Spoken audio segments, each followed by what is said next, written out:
Everybody low let go. Campus low let go. Olowo gbowo low let go. Lafiati low let go. Ekpe low let go. Mr. President,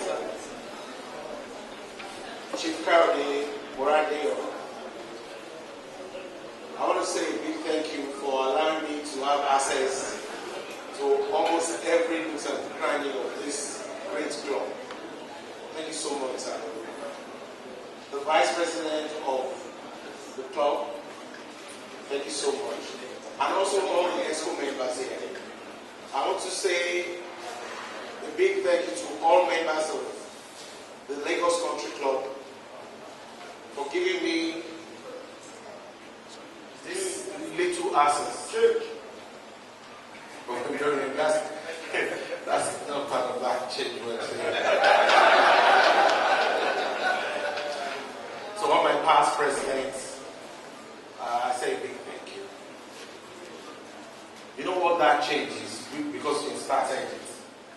Lagos State was created in 1967. In another 2 years, Lagos State will be 50 years.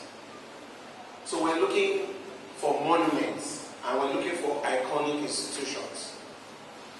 And that's what Lagos State is about to set in the next 4 years. The capital of Lagos State is Ikeja. And we must do everything in the next 2 years to give that status back to Ikeja. If we can create iconic establishments and monuments and improve on the infrastructure in the Ikeja environment, then means the real meaning of the Lagos Country Club will come to fruition. I am ready to make Ikeja the real capital in words and in deed.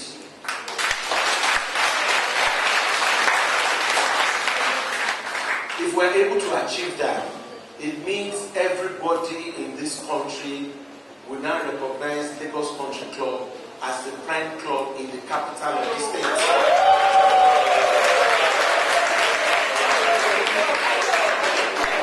We said we have 14,000 members.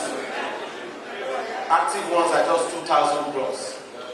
But believe me, come May 29, you will see a multiplication of the membership of this club.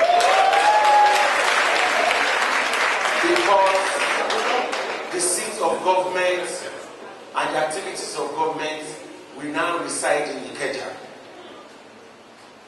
And that's what this vision is all about. Lagos has been saved in the last 7.5 years.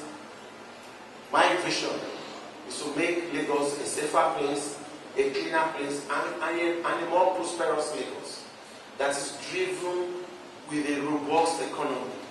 And then we have it, equity, justice, and fair play will reign supreme in all the nooks and crannies of Lagos State. And that's what my vision is. And how do I do that? I cannot do it alone. And that's why I've decided that I have to take my message to the people of Lagos. Taking the message to the people of Lagos, meaning sitting down with the likes of you and actually telling you that the time has finally come. You've been doing it in the last 16 years. You've been supporting us. And then we've had tremendous growth and development. I mean, this was started by that solid foundation laid by Akinwunmi Ambode since 1999. In the last 8 years, Governor Raji Fashola has actually actualized the things that Akinwunmi had laid as the foundation. But you know what? We want a vertical growth. That's what Lagos needs. The future of Lagos is about synchronizing the activities of local governments and our communities with what the state government is doing. In that essence, we are willing to give governance back to our communities.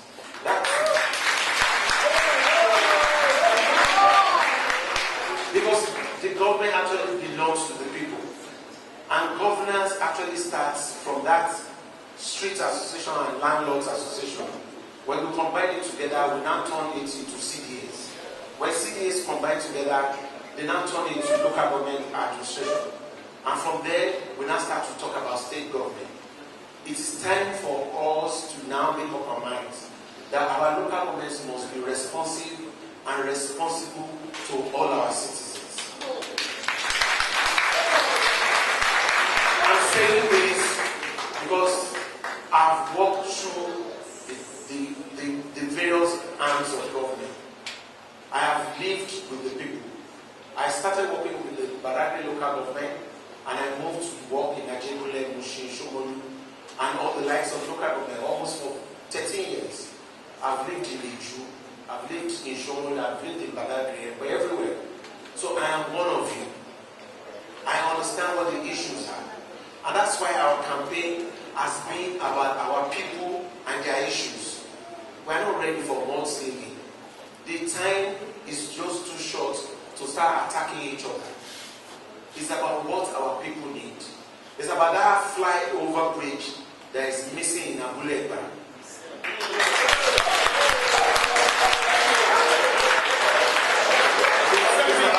about that bypass that we cannot get at the Ajah roundabout.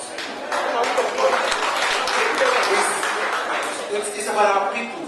It's about that traffic congestion that you always see at Ogoroshoki. Why should we have it? That's what our people are asking. They want to move from one point to the other with ease. And they're asking, can't government do that for them? And they will be doing it in the last 8 years. But they want more. And then they are going to get more of more. That's why, if we want to get more of more, we need to change the government at the same time.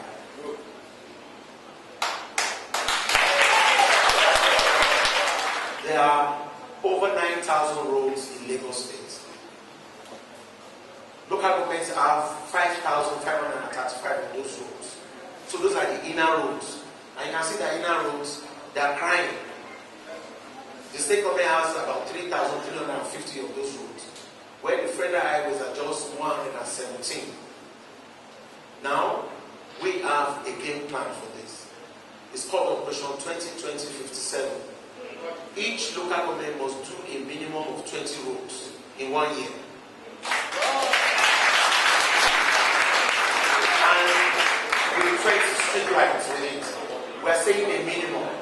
If the 57 of them should do it, that means in 1 year we can have 1,140 roads completed. If we do it for 4 years, we'll be doing almost like 5,000 new roads. And it's possible. There is no hard mathematics in this thing. It's the commitment and the political will to do it. I have promised Lagosians I will light up Lagos. Mr. Governor, incoming, I have an invitation and a question for you. What do you have in plan for people in Abo? We are suffering. We are suffering terribly. The water is taking our children every year. Again, will you please come and campaign? Come to Aboru village and campaign to us.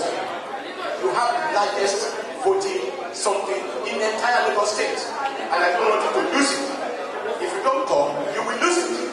Please come and talk to our people. Please. Thank you. You know, I've been to Aboru before. I even have a brother that lives there. And you know, when you go to that place, you think that there's an erosion taking place. So I understand what you're saying. I'm coming there. Even if I don't come there, I'm going to do that road. You know, if you enter from that petrol station of education, that's the beginning of agony. I've been there. I can feel it. We do more than what they are expecting. They have said I should come and campaign there. I will eat when I come out.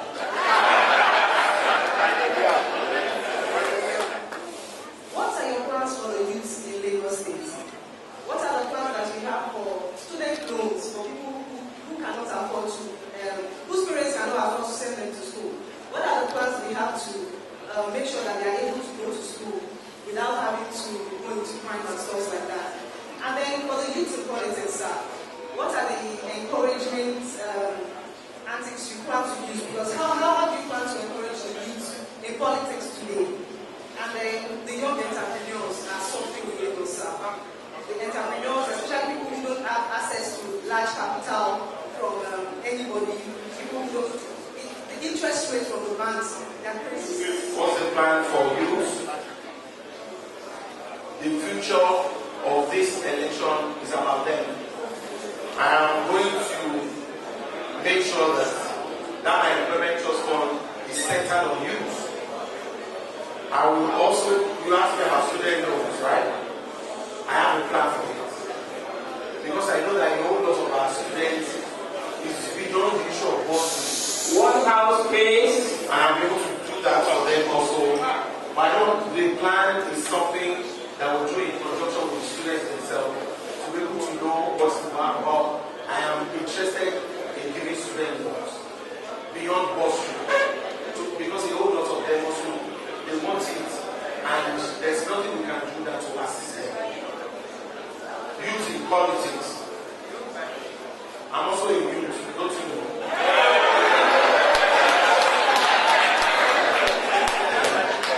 So when they see me that I'm striving, I inspire them. But you know what? Politics is about changing the life of everyone. It's about humanity. And we all play politics in the home. The more we start getting interested in politics, not the dirty part, the one that helps other people. So we're going to encourage as many people as possible to come into politics. Adura wa agba.